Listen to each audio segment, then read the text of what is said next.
Avowed is the newest RPG from Obsidian Entertainment. Unlike their previous projects, this game is developed on Unreal Engine, more specifically Unreal Engine 5.3, and it comes with all the advanced rendering features of this engine, including nanite for high poly models and geometry with virtually unnoticeable LOD pop-in, virtual shadow maps which provides more coherent and realistic shadows, and the most impactful feature here is Lumen, offering real-time global illumination and diffused lighting, which plays a huge role in bringing the game's art direction to life. But unfortunately on the performance side, Avowed completely falls flat, and it's a prime example of everything that is wrong with Unreal Engine 5. So let me explain why. The game provides an initial shader compilation step that took around 2 minutes and 56 seconds on the 5700X3D, and this process does a decent job of capturing most shaders, as I did not experience shader compilation stutters in early areas. However, I did notice some shader related stuttering in this town, as my second run was smoother with fewer frame time spikes than the first, as you can see here. The second and the most impactful issue is the CPU performance, as the game hammers the CPU core so hard, especially in populated areas, leading to severe traversal stutters, and the 5700X3D struggles to maintain a consistent 60 FPS in these sections. And if you are using a weaker CPU like the 5600 or a 3rd generation Ryzen CPU or 12400F for example, you will have a really hard time in these sections and the stuttering will be more noticeable. In terms of graphics settings, the game offers the typical Unreal Engine 5 graphics menu, and only a handful of settings here provide any meaningful performance gains. But before diving into the settings, let's first take a look at image quality. The game includes DLSS and FSR3 alongside TSR and TAA. However, there is no DLAA or FSR3AA, meaning only TSR and TAA can be used at native resolution. And what's even worse is that many graphical elements in this game scale poorly with the resolution, due to the low quality denoiser used for these elements when settings are below epic. Take shadows for example when set to high, and notice here how the lower we go with DLSS upscaling, the noisier and grainier the shadows become, which brings us to the comparison between TSR, DLSS and FSR3, where we can see that both TSR and FSR3 suffer more from this issue and exhibit more noise on shadows, and the same goes for reflections when using high reflection quality, where DLSS has less noise than FSR3 and TSR, as you can see here. In terms of performance, at least on the 3060 Ti using quality mode, FSR3 is slightly faster than TSR, but not by a large margin, and as expected, DLSS offers the best performance. As I mentioned earlier, only TSR and TAA can be used for native resolution as anti-aliasing, but we can force DLAA into the game by using this NVIDIA app DLSS override option. And as expected, DLAA provides a more stable and cleaner image quality compared to TSR and TAA. And in terms of performance, TAA is the fastest, while DLAA is slightly faster than TSR. There is also an anti-aliasing setting which should control the quality of TSR. However, I couldn't notice any visual difference between low and epic, despite a 3% performance difference. So due to this small cost, I recommend leaving anti-aliasing at epic, just in case it makes a difference in certain areas. I also tried overriding the new DLSS transformer model with the latest preset or preset K using the NVIDIA app, and the new model helps significantly with the shadow noise and looks cleaner and sharper, as you can see here. However, when it comes to reflections, the new model introduces more noise compared to the default CNN model, and in terms of performance, it costs around 7% on the RTX 3060 Ti.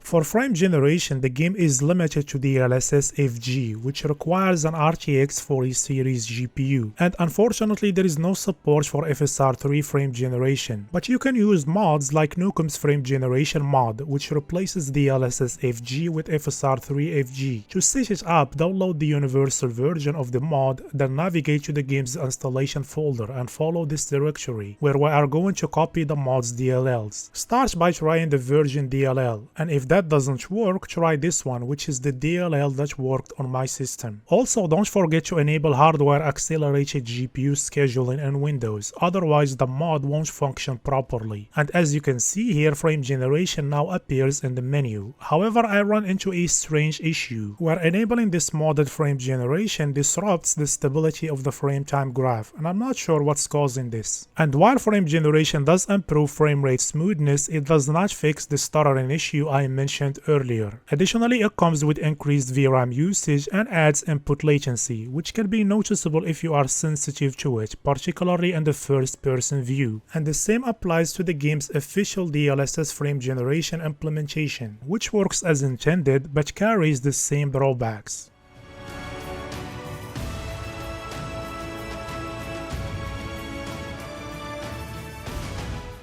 Let's move on to the graphics settings, starting with view distance. This one adjusts the draw distance and LOD of non-nanite assets, such as skeletal meshes like NPCs, in addition to smaller foliage like grass, flowers, and bushes. And when it comes to pop-in, it's not that noticeable even with low, since nanite takes care of most LOD scaling. Performance-wise, I couldn't measure any significant difference between low and epic, but in troublesome areas such as this one, higher options tend to cause more traversal stuttering, as you can see here. Therefore, I recommend leaving this one at medium or drop it to low if you have a weaker CPU.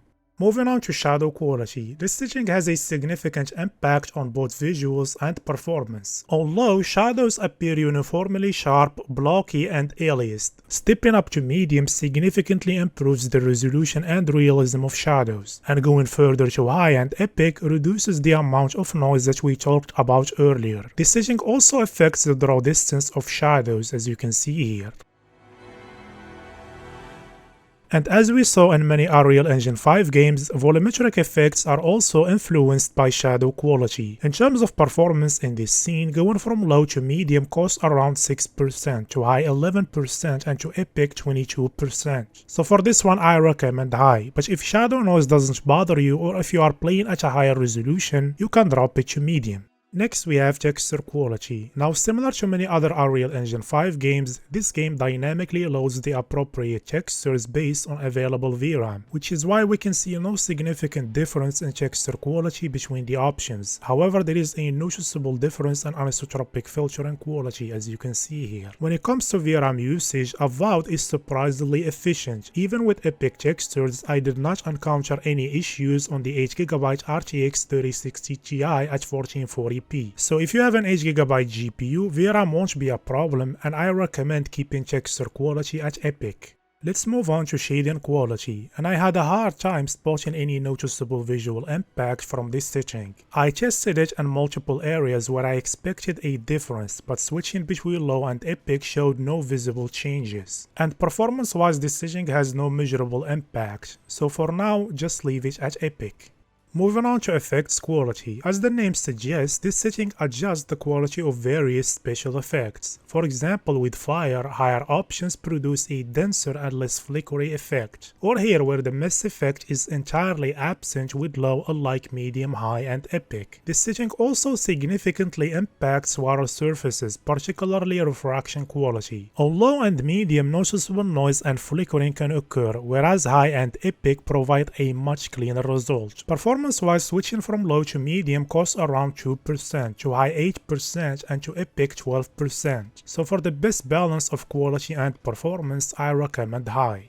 Let's move on to foliage quality. This setting primarily adjusts the density of smaller foliage, including grass, flowers, and wall vines. Performance-wise, going from low to medium costs around 4%, while high and epic can go up to 7%. So for this one, I recommend medium. Next we have post-processing quality, which controls various post-processing effects. Here switching from low to medium enables the vignette effect. Moving up to high adds light shafts and improves the quality of bloom. However, increasing this setting to epic doesn't seem to introduce any noticeable changes to these effects. This setting also affects depth of field, which is mainly visible during conversations, although the effect is completely disabled, while going to medium or higher enables it and improves its quality. In terms of performance, here with the depth of field effect, there is around 7% cost when going from low to epic. However, for the other effects, the performance impact during normal gameplay is insignificant. So for this one, I have no definitive recommendations. But if you like these effects, don't worry about the performance and keep this setting at epic.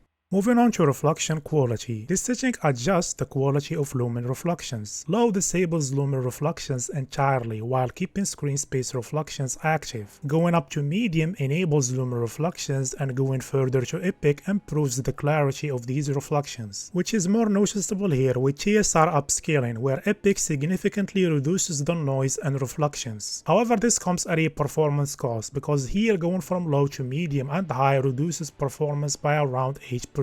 While going to epic costs around 14%. So for this one I recommend high, particularly if you are using DLSS. For TSR or FSR3 you might want to set this to epic to reduce the noise and lumen reflections. Alternatively, you can use low to disable lumen reflections, which can also eliminate the noise if performance is a concern.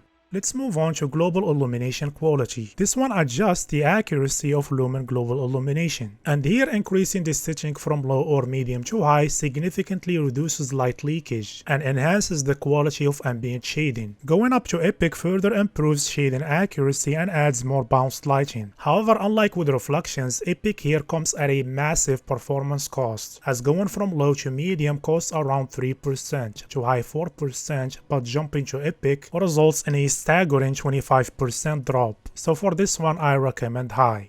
There is also a ray tracing toggle, which basically enables hardware lumen and affects both reflections and global illumination. For reflections, it significantly improves the details, as hardware lumen traces rays against real geometry, unlike the software mode, where rays are traced against a scient distance field or SDF representation of the scene. However, even with hardware lumen, SSR is still used to help fill in the gaps, as you can see here. And when ray tracing is enabled, using anything below epic reflection quality causes reflections to fall back to the SDF representation of software lumen, while low disables reflections entirely. And performance-wise, going from low to medium and high costs around 8%, while switching to epic results in a 30% drop. And here we can see around 23% cost when going from epic software lumen to epic hardware lumen. As for global illumination, ray tracing significantly improves the quality of lumen GI, providing more bounced lighting and more accurate ambient shading. And unlike with reflections, going below epic global illumination quality does not disable the benefits of hardware lumen, though it does affect the accuracy of the lighting and increases the amount of light leakage. And performance-wise, there is a small cost when going from low to high. However, going to epic costs around 23% in this scene. Additionally, unlike reflections, the performance impact of moving from epic software lumen to epic hardware lumen for global illumination is much lower, at around 6%. So even with all the visual benefits of ray tracing, I don't recommend enabling it. The reason isn't just the impact on GPU performance, but also the additional strain on the CPU. Like here, notice how when RT is enabled, the spikes and the frame time graph are larger, making traversal stuttering more severe and more noticeable. And enabling ray tracing in a game that already suffers from CPU performance issues is not a good idea in my opinion.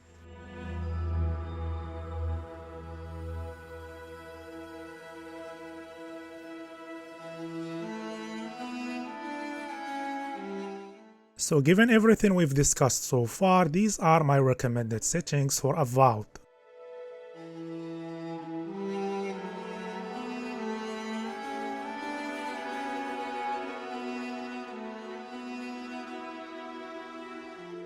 Now let's compare the performance of the optimized settings against the Epic preset at 1440p with quality DLSS and no ray tracing on both sides. And here in the city, switching from Epic preset to optimized settings results in an average performance boost of around 50%. However, frame times are quite inconsistent, which is why, unfortunately, just like with many recent PC releases, I once again recommend locking the FPS for a more stable experience, as this will reduce frame time time fluctuations. And if you have a CPU better than the 5700X3D, you should be able to maintain a consistent 60 FPS in this city without any drops. Lastly, here outside the city, the performance is significantly better with fewer noticeable stutters and fewer dips below 60 FPS. And on average, we can see around 55% performance improvement when going from Epic preset to optimized settings.